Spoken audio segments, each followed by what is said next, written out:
Hi, and welcome to the video on finding the area of kites and rhombuses. By the end of this video, you should be comfortable with the formula for the area of a kite and a rhombus. So, the kite and the rhombus look similar to the pictures that are on the screen at the moment. A kite is just a shape where the adjacent sides are equal. That is, the two sides that are next to each other are exactly the same length. Now, if I want to find the area of a kite, the two pieces of information that I need is one diagonal and the other diagonal.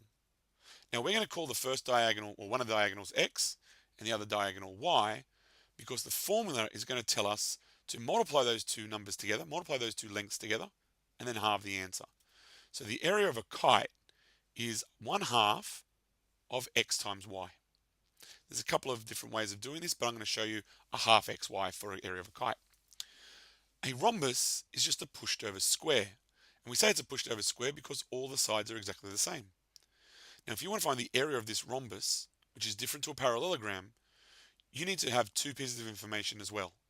You need to have one diagonal and the other diagonal. And what we're going to do is we're going to multiply the length of one diagonal by the length of the other, and then we're going to halve the answer. It is exactly the same formula as the area of a kite. So two different shapes, rhombus and kite, have exactly the same formula, a half xy, where the x and the y are the two diagonals. Let's take a look at an example. This first one is a kite, and what I need to do is write out the formula to start off with, that is a half xy, and then I'm going to substitute in. Now it doesn't matter which one you choose for x and which one you choose for y, the area is going to be a half times 7 times 4. Now the good thing about multiplication is it doesn't matter what order you do it in. So you could find a half of 7 and times that by 4, or you could find a half of 4 and times that by 7, or you can find 7 times 4 and halve the answer. What I'm going to do is I'm going to half 4, which is 2, and I'm going to times that by 7. 2 times 7 is 14 centimeter squares. The second question on the rhombus is also got the same formula. Area is a half xy. The diagonals are 12 and 10. So my area is going to be a half of 12 times 10. And I think for this one, what I'll do is I'll do 12 times 10, which is 120, and then I'll halve my answer, which is 60.